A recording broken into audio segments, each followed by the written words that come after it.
So welcome to another unboxing video from theplayersaid.com. My name's Alexander, and today we're taking a look at Assault on Gallipoli.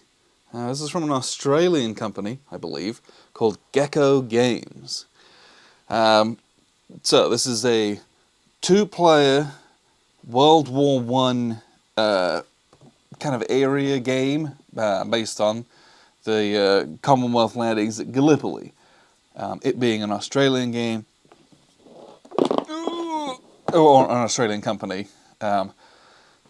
It's you know, Gallipoli is very much in the military history zeitgeist, because this was really one of the first, not the first, it was one of the first times that the Anzacs really got majorly involved into the thick of things. Frankly, in almost any war outside of their own borders, but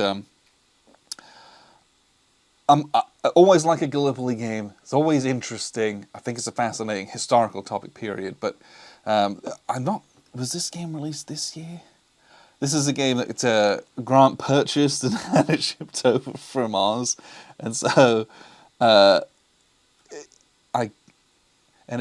an indie game. So I don't know. Hopefully there's a date on the inside, but let's have a look, because I know he's wanted to play this for a while. The theory is that this is a light, enjoyable, pretty fast-paced war game, but the box is huge. There's a good amount in it, so I hope that we get a lot of satisfying play out of this. So we have a couple of decks of cards, we have action cards, and we have close combat cards. Always a big fan of close combat in these games. When you're doing those bayonet charges or getting in the trenches, it's always something that's interesting, because how people model that mechanically is, you always get someone's thesis on it. That's fascinating. So let's get everything out of the box. Alright, set those aside. And everything is sealed. So if you do happen to get this shipped from outside of Australia, just know that the board is shrink wrapped, so are the cards. All the pieces are in bags, all of the counter sheets, so you're not going to have loose stuff rattling around where it's going to get damaged, particularly. So good job for them for kind of taking that extra level of consideration. So let's have a quick look at the rulebook. So rules of play. This is like a semi-gloss rules, and I don't know if you can see this. These are stitched. I don't know if I've had a stitched rulebook in a very long time, but I appreciate that. So we got full color rulebook with explanation of pieces. Looks like decent fare for a war game.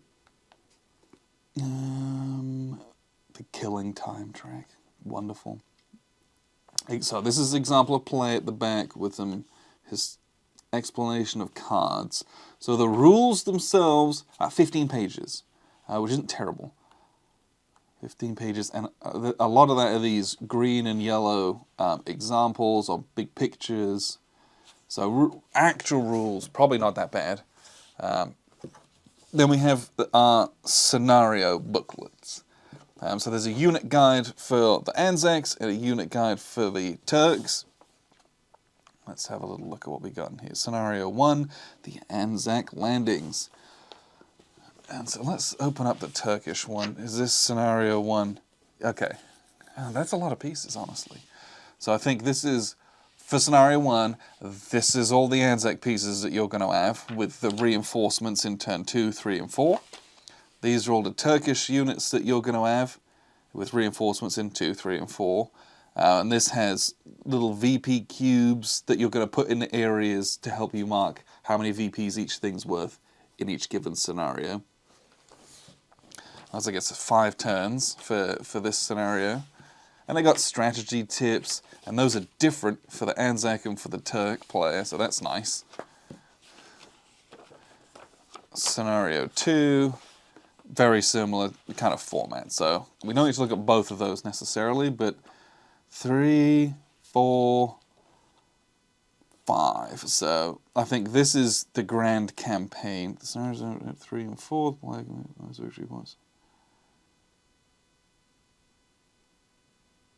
Turn 1, always, I'm not sure. Turn 1, no, it's not. Do they have a grand campaign? Interesting. Surely there must be.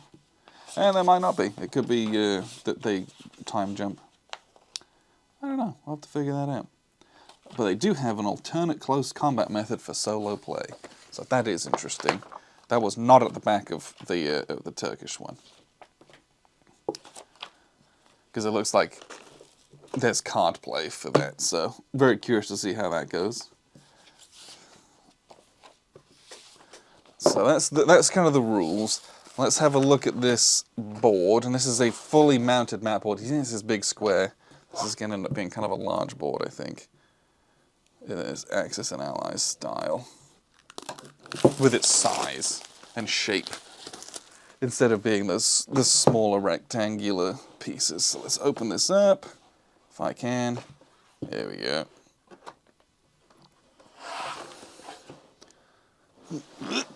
Okay. So. I don't know if you can tell. We're going to have to lay this out, flatten it out a bit overnight probably to get this to lay flat. But here's the map. Here's all kind of the beaches where you're going to be landing, charge up the hills, dig in, right? And then it's fight your way across the map. So each of these regions is divided up. Looks like we have our kind of clear terrain. And I think these are levels of elevation, it looks like, as they go from green to light tan to a light brown to a medium brown to a dark brown. I think that's levels of elevation. We do also have like scrub. What do they call that in this game? Woods. Okay, so it's a bit more than just scrub. Woods. And then some small little villages as well. So for reference, my understanding is that these little cubes are going to be used to mark victory areas based on that scenario. So you might have, Quinn's Post is worth 1, and Baby 700 is worth 2, and this is worth 1. You have to go and take those. The game comes with these white cubes. Not sure quite what those are about, unless that's victory points for the other side. But we do have, so you put those in like, hey, if you can go down and smash the beachheads, you're done with. The game comes with 6 D10 though.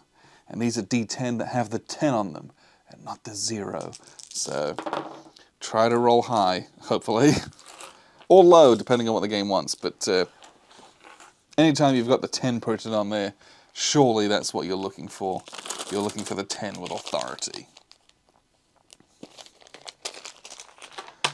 But yeah, it's just a map of areas, and then we have, some of them have different borders on them, but you have your little terrain chart, and it has the effect, so +1 movement factor to climb, ignore river and climbing costs if you're doing a road, and then we have our turn track, but also this is the time to kill track as well, which I don't really know. I think that is anyway. So I'm not really sure how that functions, but an interesting concept for sure. Let us crack open these. Is there an easy way to get into these? No. So let's just knife them open.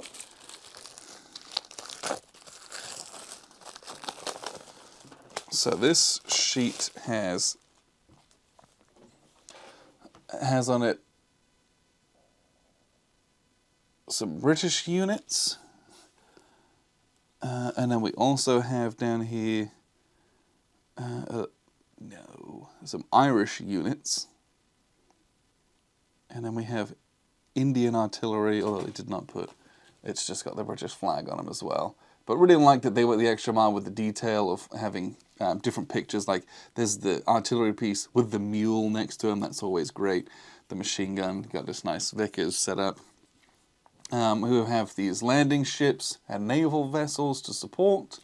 And then we have here a bunch of trench markers that can go to deep trenches on this side. The Turkish units on this sheet also have a reduced side on them as well. And here's a bunch of the Anzac units also. And let's see. I believe we have Australians in the kind of medium green, and this darker green are the New Zealanders, I believe is my understanding of that. Yeah, Royal Irish, couple more British as well.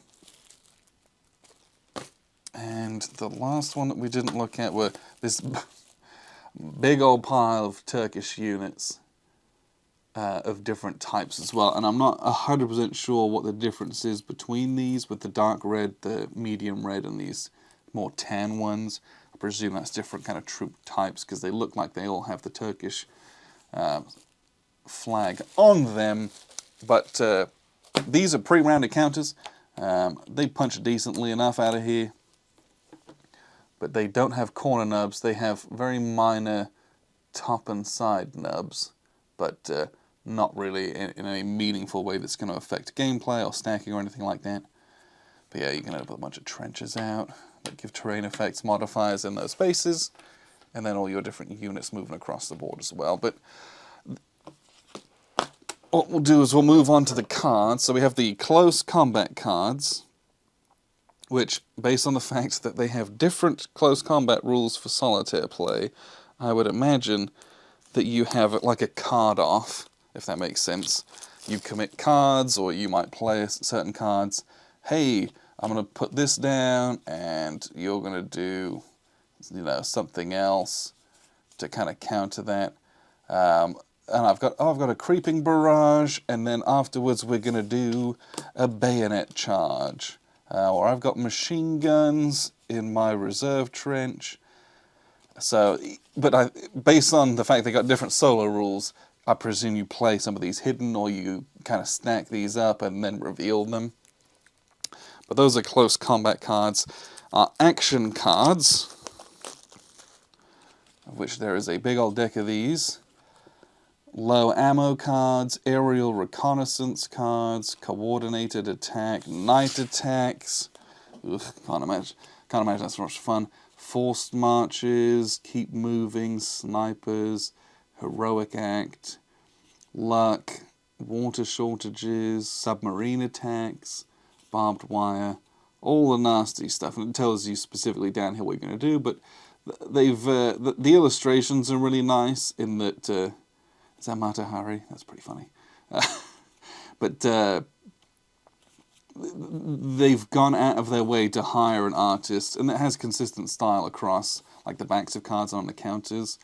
But I don't know, it's neat. They definitely have a style, and that's more than can be said for a lot of war games out there. So yeah, that's a look at everything that comes in Assault on Gallipoli from Gecko Games. Once again, Grant ordered this direct from them and shipped for Australia. So I don't know how else you can get this, but that's how we got it. And it took a while to get here, and it wasn't the cheapest thing in the whole wide world. But sometimes you just want to support guys doing something that is interesting and fun, and that is poignant and local to them from a historical standpoint. And we've played some other Gallipoli games that were too much. And so hopefully this is playable. It looks like it is. And enjoyable and fast-paced. So we will take a look at this at some point and let you know how this is. It might be in a Guns of August event, not this year, but maybe next year. This will be one that we hang on to and kind of play. But appreciate you very much for tuning in. I've been Alexander from theplayersaid.com.